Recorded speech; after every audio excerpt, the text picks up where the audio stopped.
आज की मेरी वीडियो है कृष्ण भगवान जी का कर्म का, जो बताया कि मनुष्य को पिछले जन्मों के कर्म का भी कुछ फल भोगना पड़ता है। जब कृष्ण भगवान कर्ण ने कहा कि हे माधव, आप देख रहे हो कि मैं कितना परेशान हूँ, आपको ये नहीं समझ आ रही, तो आप कम से कम मेरा इतना कर्णवीर होने के बावजूद भी मेरे को इन परेशानियों को क्यों झेलना पड़ रहा है। इसके उत्तर में कृष्ण भगवान जी ने बोला, कर्ण, आपको मालूम नहीं, ये जो आपका दुख है, ये जो आपका कष्ट है, वो इस जन्म का नहीं है, पिछले भी जन्मों का कर्म जो है वो इंसान आगे जाके भोगता है। मैं आज आपको उस कर्म का फल जो आप भोग रहे हो बताने जा रहा हूँ, जो आपको मालूम नहीं। तो कर्ण जी कहते हैं कि ठीक है माधव, बताइएगा। तो उन्होंने बोला कि एक देश में एक बहुत अमीर आदमी रहता था, राजा था। उसके पास धन धान्य की कोई कमी नहीं थी। वह बहुत दान करता था, अपने घर आए हुए याचकों को खाली नहीं जाने देता था। जिसको ज़मीन, गायें, पैसा जो कुछ चाहिए होता था देता था। उनके घर पूरे जवेरात से भरे हुए थे, हीरे मोतियों के खूब सारे, जो भी कोई आता था उसको भर भर के वो टोकरे देता था। इसलिए पर कुछ देर के बाद उसके मन में थोड़ा घमंड आ गया। कहते हैं जो घमंड होता है वो तुम्हारे पुण्य को ख़त्म कर देता है। इसलिए मनुष्य को घमंडी कभी नहीं होना चाहिए। यदि आप कोई अच्छा काम कर रहे हो तो उसको अपने तक ही सीमित रखना चाहिए। उसको कभी सोचना विचारना नहीं चाहिए कि मैं कितना कुछ कर रहा हूँ, लोग मेरे लिए क्या कुछ बोल रहे हैं। ऐसा करने से क्या होता है कि जो मनुष्य ने काम किया होता है वो सारा मिट्टी के बराबर हो जाता है। इसलिए वो खूब दान देता था। एक दिन उसके घर में एक साधु महात्मा आया। उसने बोला, राजा, मेरे को बहुत ज़ोर से भूख लगी है, मेरे को कुछ खाने के लिए दो। उसने बोला, ये हीरे जवाहरात ले जाइए, आप इसको बेच के इसको देकर आप जितने मर्जी दिनों का भोजन ले लें। उन्होंने बोला कि मैं इसको कैसे खाऊंगा। वो कहता है कि नहीं, आप इसको दो। कहते हैं इसको मैं भोजन लेने जाऊंगा, इसको बेचूंगा, तब तक हो सकता है मेरे प्राण निकल जाएं, पर मेरे को भोजन चाहिए। पर राजा नहीं माना, उसने उसको हीरे जवाहरात दिए।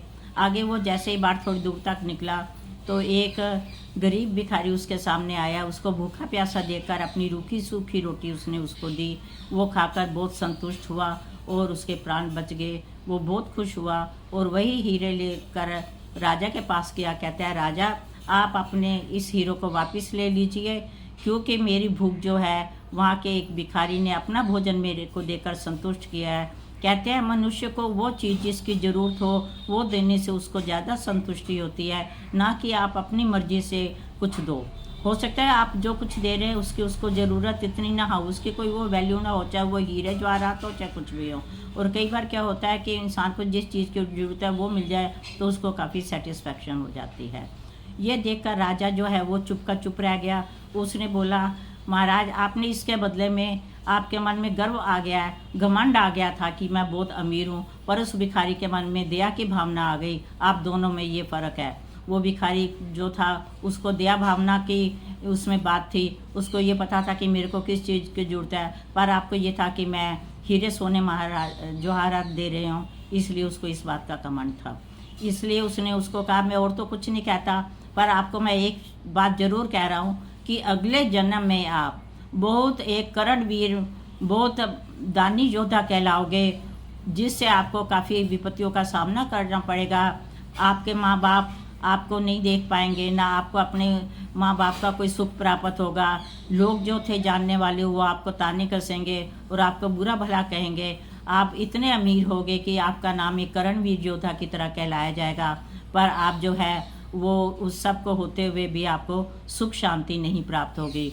ये सुनकर कर्ण ने बोला, क्या ये मैं वही हूँ? उन्होंने बोला, बिल्कुल ठीक, आपने ठीक पहचाना, आप वही हो जो आपको पिछले जन्म में आपने किया था, और उसका घमंड जो है वो आपको इस कर्म में भी आकर इस जन्म में भी आपको वही परेशानी दे रहा है।